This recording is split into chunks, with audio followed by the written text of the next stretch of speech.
yourself.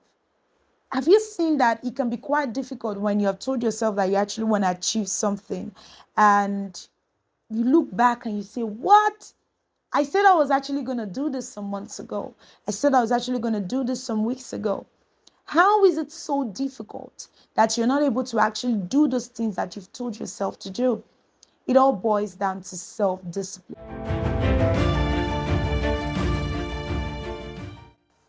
In this video, we will be speaking about self-discipline. Over time, I have seen that to lead oneself can actually be really pretty difficult. It's very easy to actually give instructions around like, do this, do that. When you're giving instructions to people, it can be easy, right? But now come back to yourself. Have you seen that it can be quite difficult when you have told yourself that you actually want to achieve something and you look back and you say, what? I said I was actually going to do this some months ago. I said I was actually going to do this some weeks ago. How is it so difficult that you're not able to actually do those things that you've told yourself to do? It all boils down to self-discipline. Self-discipline is focusing on that good thing that would enhance your life and giving yourself the necessary delayed gratification to make sure that what you have told yourself that you're going to achieve, you actually get yourself to achieve it. Now, nobody is born disciplined. We're all humans. We have to build ourselves to become disciplined in certain areas of our life. So, for instance, you told yourself that you're actually going to increase the revenue in your business, or say, get better in dealing with people, or reduce your sleeping time. You need to take some certain steps. And look at it this way. Discipline or self-discipline is a form of self-love. The moment you start looking at it from the aspect that I am doing myself some sort of good whenever I discipline myself in this area of my life, it becomes a different kind of ball game altogether, and your brain becomes configured to know that you are doing yourself good instead of punishing yourself over a period of time to get some certain things done. So what are some certain ways to actually develop self-discipline over time? Number one thing is challenge yourself to finish up what you start.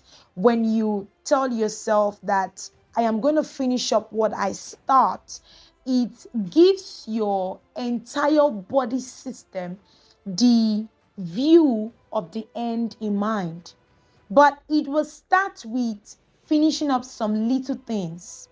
For instance, when you finish eating your plate of meal, what do? Do you sit for a while, and then after a few hours of scrolling through your phone before you take the dishes to the kitchen, and most times you don't get to wash it or get it done? Have you thought about it? But when you focus on when you're done with your dish, stand up, take up the plate to the kitchen and get it done, get it washed and keep it. You are building your system to finish up what you start. It is the same thing as waking up in the morning. What do you do when you wake up in the morning? Do you make up your bed? Yes, that is waking up and making your bed and finishing what you started. When you slept in the night, you slept on a bed, and then you have to wake up and get it done. Those are little things that you can actually do to start challenging yourself to finish up what you start. And the other tip that can actually help, and it plays a great role in helping, is planning ahead. A lot of times we do not plan our day. We do not plan our work. We do not plan the activities that we're actually going to do when we go for a meeting or when we go for an appointment. When you plan things like this or plan your time ahead, you are exhibiting some sort of self-discipline to yourself. A lot of times I hear some people complain to say, oh, I don't know what to do when I get to work, or I don't know what to do when it's like I'm getting stuck on my job. That is because you are not giving yourself tasks to do, even for a week. If we start talking about a week now, that's a whole ball game altogether. But then let's start from where we are. Plan your day, plan your work ahead. When you go to the office in the morning, from 10 a.m. to 11 a.m., I'm going to get this done. And from 12 noon to 1 p.m., I'm going to get this done. And most times, what helps us to actually achieve a lot in these things is journaling. When you're able to journal through your activities that you want to do, it makes you to remember faster, because there's a research that says we tend to remember what we write down than what we just place on our mouth to say. Most times, what we say with our mouth, we tend to forget. But when you go the extra mile of actually writing it down, it makes you to remember faster.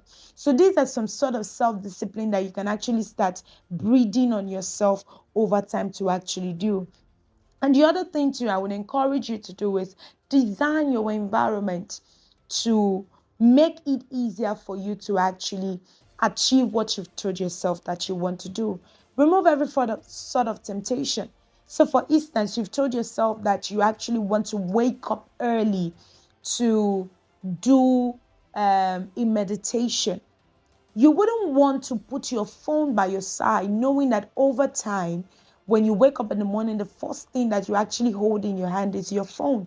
So you would want to remove that temptation so that when you actually wake up in the morning, if it's a morning worship you want to do, or if it's a morning meditation that you want to do, trying to figure out and just have some sort of quiet time of thinking, you would not want to put a phone by your side, because that is a form of temptation. So also it is if you say that you want to quit smoking or you want to quit drinking. You wouldn't want to hang around friends that would make you want to drink or that would tempt you in drinking. So you have to remove all form of temptations to actually make you achieve the self-discipline that you've told yourself that you want to achieve.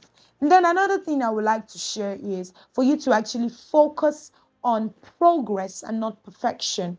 We are all humans. You will not be perfect. When you start whatever it is that you said that you want to do, you might not achieve 100% like you have said you want to do it. No, you might not actually get it like that. But when you focus on your progress to say, okay, I actually did this, I did this for a period of time. It gives you that motivation. Don't judge yourself when you see that you were unable to do what you wanted to do. Don't judge yourself, but just give yourself some sort of appraisal. And then when you look at the appraisal and you see that you've made tangible progress, reward yourself. So, for instance, you have said that you want to cut down on eating a lot of fatty foods, and you saw that you actually did that for like 3 to 4 days. Maybe on the fifth day, get yourself maybe some sort of shawarma or something, and you will see how happy your body will be. And the next time that you want to start up that journey again, it becomes easier for you to do. So those are some little ways for you to practice discipline over time.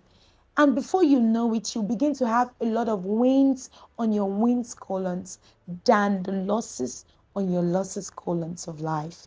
So I hope that these tips help. This is a self-help mentor, and I'm here to give you tips to empower your life and enhance your journey of success. Thanks for watching. Do well to like and share this video with anyone that you believe needs this discipline in their life journey. Say it, discipline is self-love.